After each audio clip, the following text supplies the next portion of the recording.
Welcome to the first episode of Heart and Home podcast.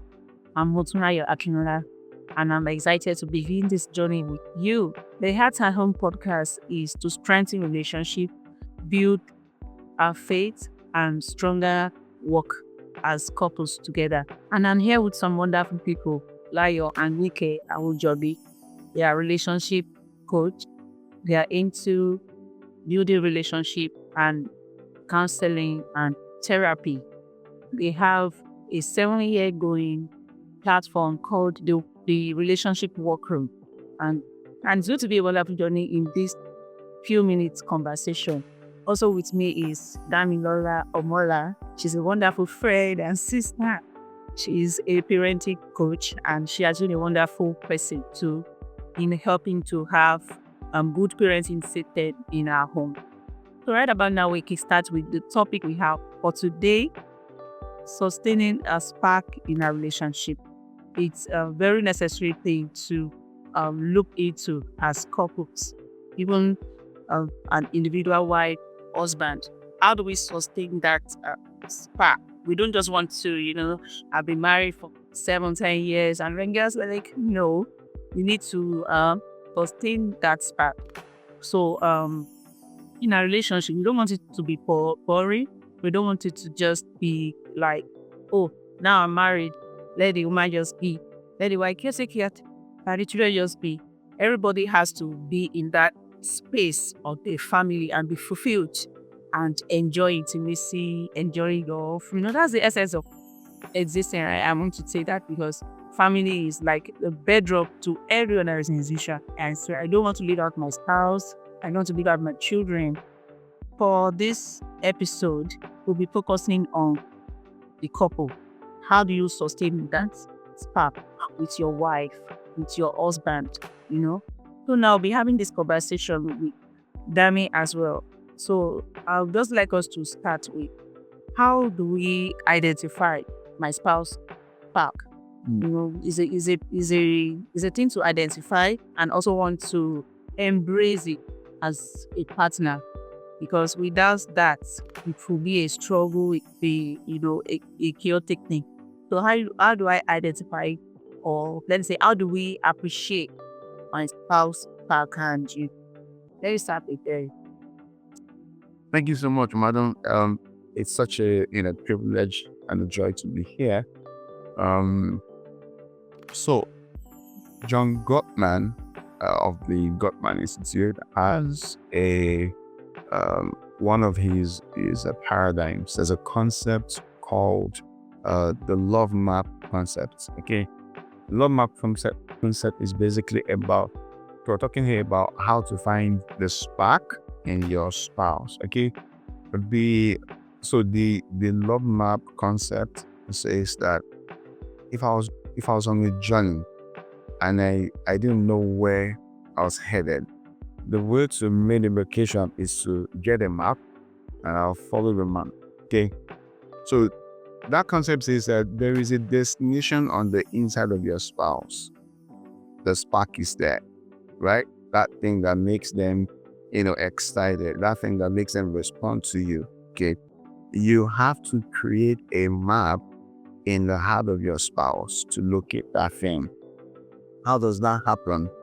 You can't find what the spark is if you're not doing communication rightly. You can't find what that thing is if you're not building intimacy. So, simple to her question is, you want to know what turns your spouse on?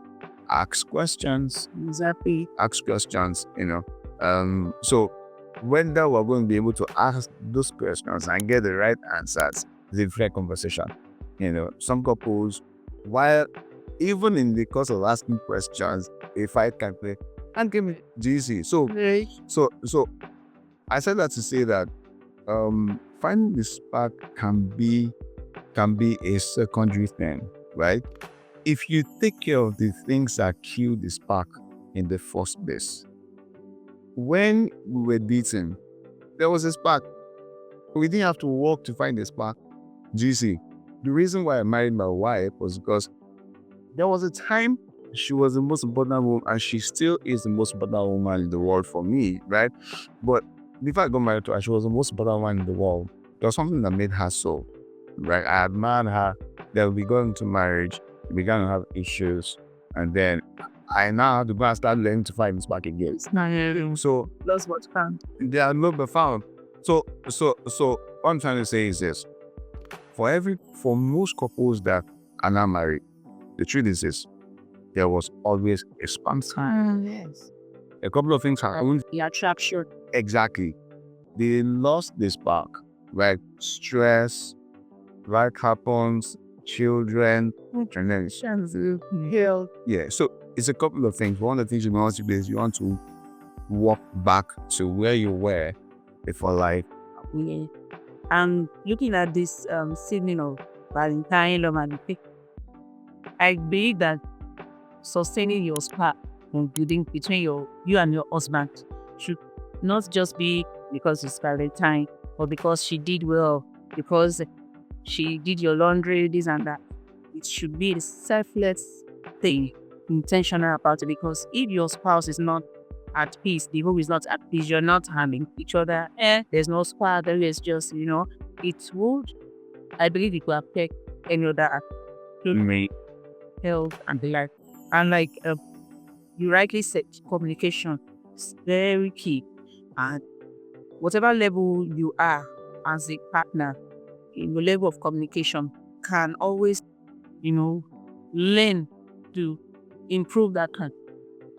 If you cannot communicate or you don't have that, mind to have conversations with your spouse, you won't be able to know.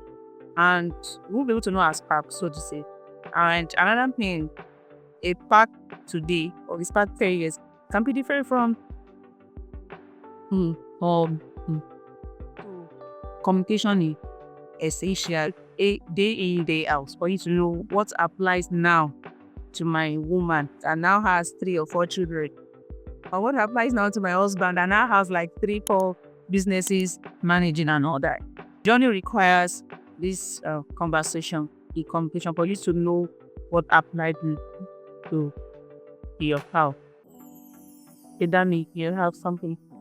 So in the spirit of Valentine, which you made mention of, I just quickly want to encourage, other couple that you can always find your spark in very little things as well. So what's that one thing that she has done to you recently that made you smile? And the thing for you that made you say, God, thank you. I'm already smiling. This was I think about 5 days ago or maybe 6 days ago. I don't remember what I did. I was going out of the room and she called me lover boy. So I said, "Oh, but okay, thank you." And that made me laugh. It was a while. So like, hey, boy, lover boy. So when she said that, I go, okay, cool. It's spelled that spell H. Yeah, like, no, boy. So she really sees me as that. Well, there are a lot of things that make me smile about him. For me, I think it was the impromptu alert in my account. Women. Money. Money and love. So like I just saw it. I wasn't expecting, and he just said, "Take this," and all of that. It felt special for me. So yeah. You're shaking your head. All right, thank you. That's good to hear. Usually, I am asking that because It's important that we find out that spark comes in different ways. Now, you made mention of you saying love a word, meaning that he likes that. He's good with words. He wants you to call him that. So, and then for you, it's the action. Doing something spontaneous for me and all. And I'm relating that to when she made mention of evolving. So before now, you said you had not heard lover boy in a while. So before now, maybe before we're like, can we change the name from lover boy to something else? And then all of a sudden it's like, we've been a while, I heard that. You should call me that sometimes. So it's very good. And I also quickly want to know, everything begins from somewhere. If we're talking about spark, there's a journey for every person. And when we hear stories from individuals, it helps other people as well. So for you, he said earlier that when he saw you, you were the only woman in the world for him at that point in time. What was that spark for you? What was that particular thing that got to you? Mm-hmm. You said she was a woman in the world, but there must have been something that attracted you? There must have been a spark. I think I'll tell you. But at the time I was going to be in the second of getting married. There were 5 ladies around me, right? And I could have, I had a position of influence, that brought them around me. So I picked any of the 5 of them. Maybe with a little, push over a period of time. One of them would definitely have said yes, So she seemed to be the least position of them when it came to social status. She was in her 5th year in a law at the time. One of those ladies was a banker. The other was, so they were well placed. But every time we spoke, she was concerned. She was interested in my journey. She was interested in my vision. I realized that when she was around, we spoke a lot about my vision. What the future was for me, and I realized that if I said 1, she would multiply it and she would expand to be like 3, 4. I said, man, you're not going anywhere. so for the other ladies, it was more of every time we're going out, so for me that was really significant that I was traveling at that time, and so we had a conversation the night before I traveled, and she said something. She said, as she spoke just now, I saw a vision. I saw you enter that country like so I thought there was darkness, but as you entered there was light. I said, this one that is seeing me as light, this is the one, so that for me was really significant, that she was able to see beyond just the surface. And That's interesting. How about you? Okay, for me, I think what attracted me, if I say spark, is attraction. Yes. What attracted me to him, to Layo, was the fact that God told me that he was the one. I wasn't initially attracted, because I had my kind of my specification. That aspect. Yes, very nice. But in that case, was all light and handsome. yes, It wasn't even dark. It wasn't dark. Nothing dark. Usually it's dark. Actually, but hey, and that was a very pivotal time about my life. I was getting to know myself, trying to find out my purpose. My essence. And one of the things God told me was, I'm bringing you into ministry. And he said, this is who you will marry. And at that time, he had someone in his life that he was head over heels about. And everybody knew about this person. So I'm choosing to be a ministry person. I wasn't close to ministry, but God had told me something about myself, and he said he was the one. I had to wait 1.5 years for God to confirm it, because to him, so I was still playing the my leader, and then it was when he was transiting into another place, he got there and said God had told him that you be the person I'll spend my life with. And I had been waiting 1.5 years. So for me, it was the fact that God was involved. And I think the spark thing came in afterwards, when we began courting. And I've always liked him, his leadership skills. I love listening to him speak. I like to be in conferences where he's speaking. If he's going, if he invites me, I follow as a handbag. I will go. I love to listen to him speak. So that I would say is my spark, was my spark. But now, is the attention that he gives me that I'll always That's very profound. And from what I can pick from what both of you said, I think it's God-centered. And I would like to encourage anyone, at the point of making decision about who to get married to. It's a very key ingredient in sustaining your home. Either you want that spark, or you want the spark to move to another level or whatsoever. Because challenges will come, crises will come. But that decision, when it's centered on God and not outside, like I used to tell people that even Adam and Eve, that God said, Adam, take Eve, they still went through it.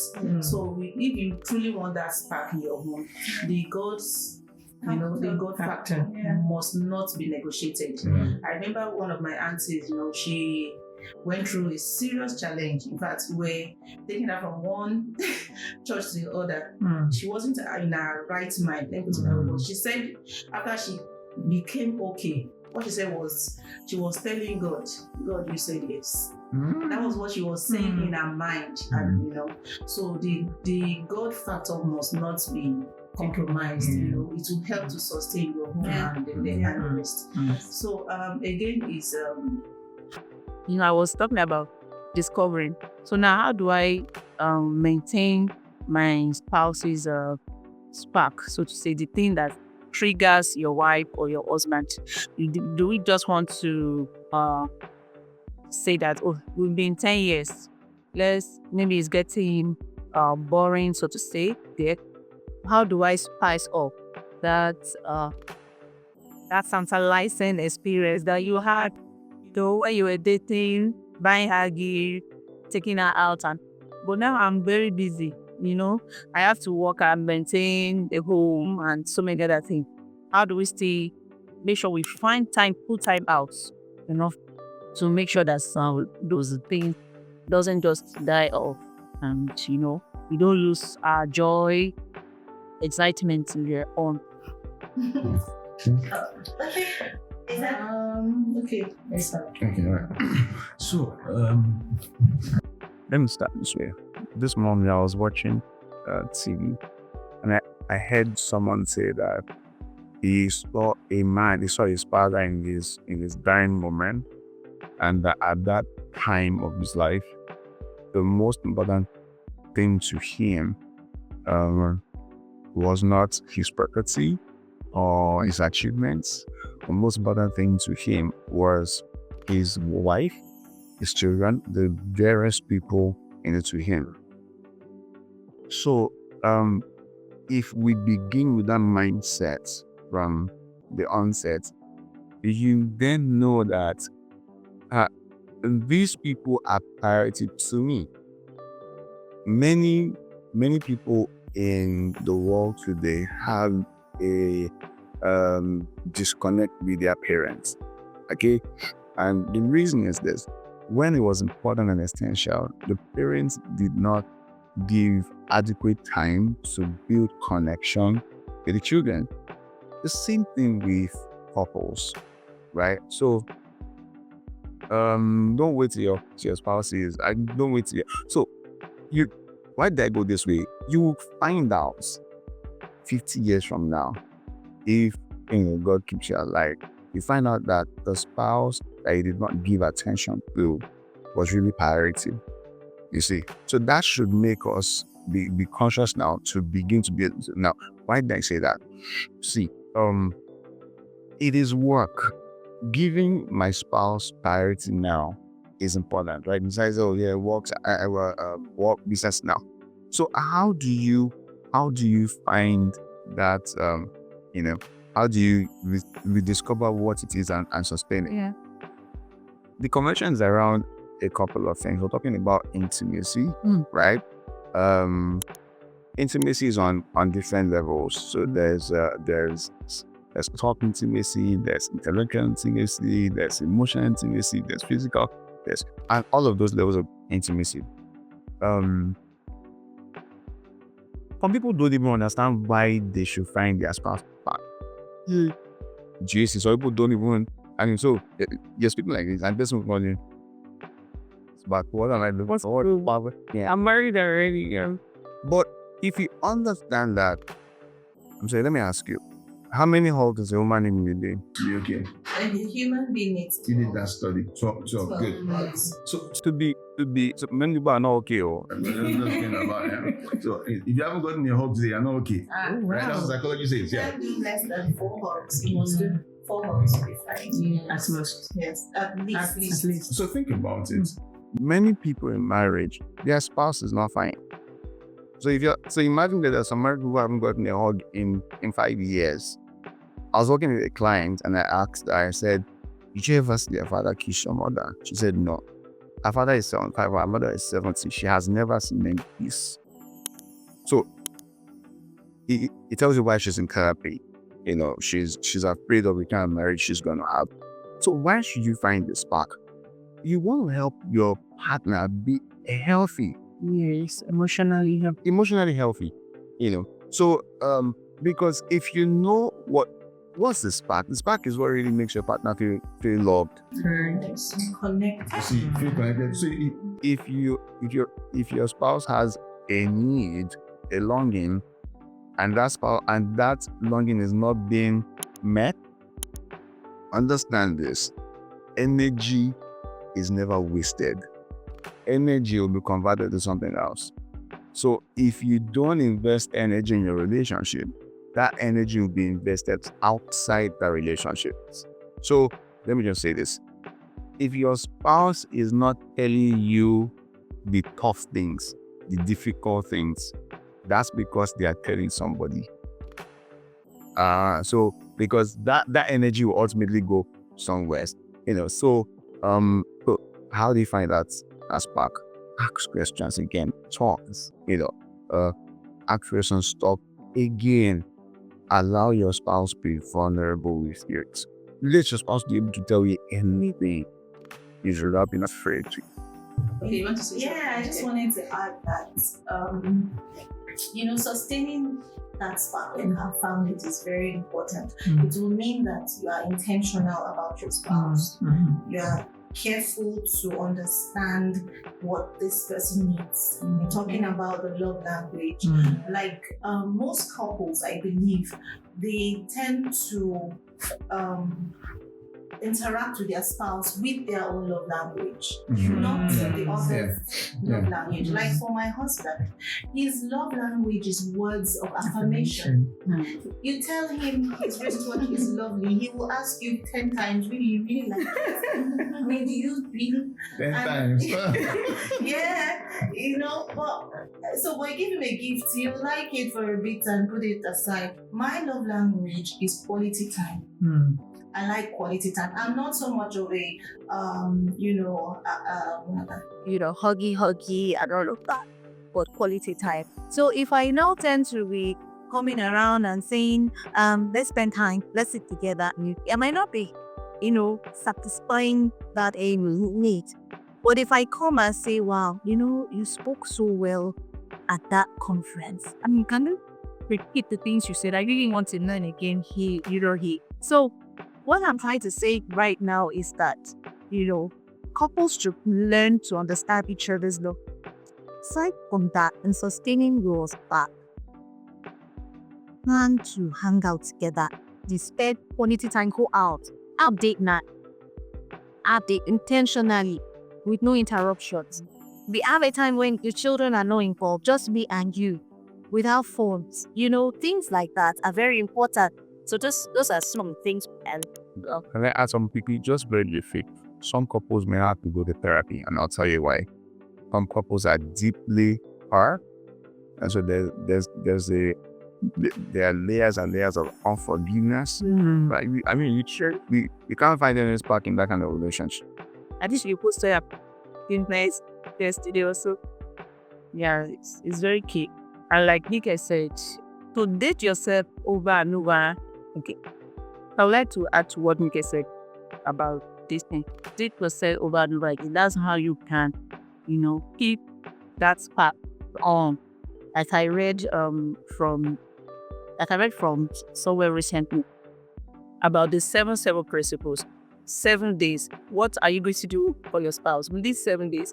Apart from these 12 hours in a day, is very essential. 7 days, 7 weeks. There should be something you do every 7 weeks. Is it that you have a vacation or something, you're outing or something? Take every 7 years, 2 years, 7 weeks, 7 months, or but the making is be intentional about your spouse, about your relationship. You cannot compromise it, really, And you want to be sure that you are not just being about yourself in that relationship, because selfish. Once you are doing that, that is not marriage. The intimacy, the connection, and togetherness is needed to help every home to lead a fulfilled home and all that. So I really want to appreciate us for the short time we have together. I know it's quite short. We have a lot to converse about, but definitely there will always be another time to talk about these things. Our joy, our expectation is that homes have this experience and majorly healing and joy and love in our homes in Jesus' name. So really like to appreciate Layo and Nike for joining us in the very first episode. We appreciate that too. Layo and Nike are relationship and family therapy, and they have a lot of programs going on, like the one coming up next week, The brand new marriage program. the brand new marriage program, and particularly they are into marriage therapy. You can please follow up with them on their social media handle. Thank you very much for joining us in today's episode. I hope you have a spark in your home. It's Valentine's season. Do something sparky For your spouse this season, yes. All right. and don't let your spouse go without getting that. 12 months, right? Yeah. 12 months in a day. Who doesn't like that? Can we send virtual hugs? All right, see you in our next episode. Thank you.